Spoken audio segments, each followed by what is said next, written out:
Je passe la parole à Stéphane Delperrin. Monsieur le Président, mes chers collègues, c'est bien entendu un jour particulier que nous vivons, puisque nous allons nous prononcer dans quelques instants sur le nom de notre collectivité, ce qui n'est quand même pas un acte anodin, ni quelque chose qui nous est donné de faire tous les jours. Je voudrais également, comme l'a fait Madame Calmels à l'instant, saluer le travail accompli par Anne-Marie Cocula, que nous avons tous plaisir à retrouver dans cet hémicycle, et qui est à la fois une historienne reconnue, appréciée, dont la compétence dépasse largement les frontières de notre région, et qui fut dans cet hémicycle une élue particulièrement appréciée sur tous les bancs de cette assemblée, parce qu'elle a travaillé sérieusement avec un souci de parvenir à un nom qui puisse rassembler, un nom qui corresponde à une réalité, qui ne soit pas artificielle et qui ne soit pas d'une certaine façon trompeur. Je fais référence à quelque chose qui m'a un petit peu chagriné peut-être comme d'autres ici, mais une région voisine avec laquelle bien sûr je ne souhaite pas polémiquer, mais en utilisant le nom Occitanie, d'une certaine façon, ne s'inscrit pas dans la réalité de ce qu'est notre histoire et de cette belle langue qu'est l'occitan, puisqu'à Limoges aussi, on pourrait revendiquer ce nom, et je ne suis pas sûr que les Catalans, par ailleurs, soient très heureux de ce choix. Donc il fallait trouver quelque chose qui corresponde à une réalité historique. Et quand on rassemble tous les arguments, c'est vrai qu'il y a un mélange un petit peu, à la fois d'arguments d'adhésion et puis aussi d'arguments par défaut. Il y a ce qu'on peut faire et ce qu'on ne peut pas faire. Les arguments d'adhésion, Anne-Marie Cocula les a de manière, je crois, excellente rappelés dans son rapport. L'Aquitaine a une longue histoire. Cette histoire, elle correspond aux frontières actuelles de notre région.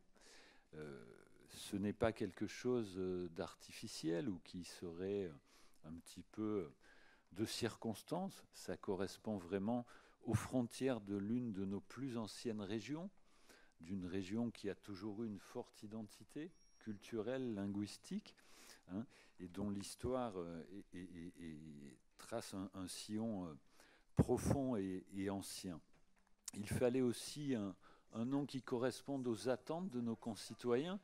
Or, je rappelle que dans toutes les enquêtes qui ont été faites, sous des formes diverses et variées, alors c'est vrai avec quelques nuances, mais le nom d'Aquitaine revient très largement et très majoritairement chez nos concitoyens.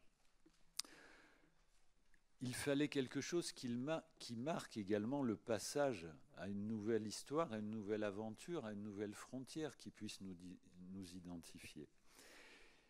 Et ajouter nouvelle à Aquitaine, c'est permettre d'entrer dans ce nouvel espace et dans cette nouvelle histoire commune que désormais nous allons, je l'espère, partager.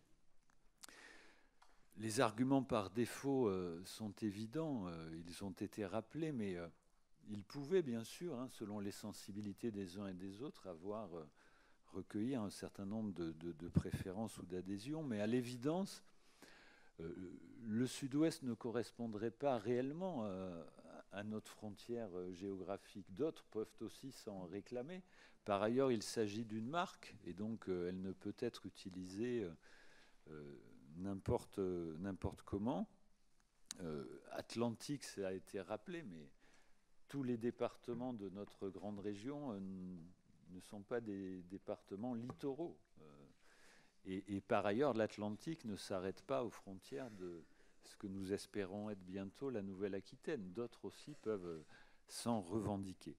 Donc lorsque nous rassemblons les arguments favorables et puis que nous examinons les autres hypothèses, le nom de Nouvelle-Aquitaine est, me semble-t-il, celui qui correspond le mieux à ce que nous essayons de construire ensemble pour cette nouvelle région, pour ses habitants, parce qu'il faut également construire quelque chose de nouveau qui soit une identité partagée. Il faut absolument être reconnu également à l'étranger, en France bien sûr, mais également à l'étranger pour nos entreprises, pour nos produits, pour le tourisme qui représente dans cette région un enjeu économique extrêmement important.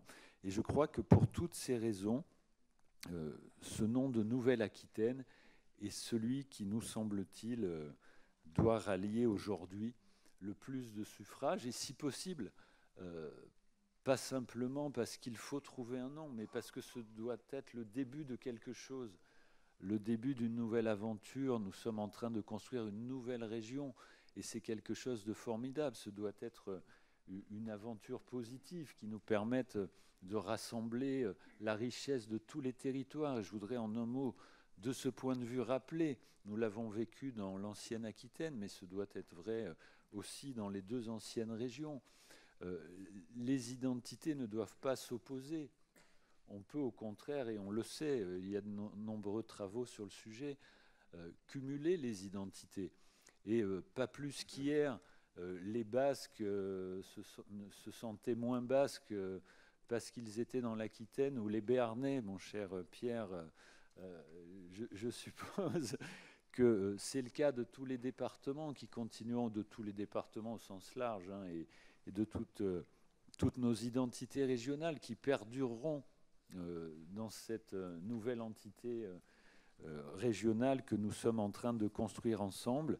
Et je crois, comme Madame Calmels, que ce n'est pas un sujet politique ou politicien, mais que ce doit être un sujet qui nous permette de construire ensemble cette belle et grande région que nous aspirons tous maintenant à mettre en route au service de tous nos concitoyens qui attendent désormais quelque chose et un message positif pour la construction de ce nouvel ensemble. Merci, Monsieur le Président.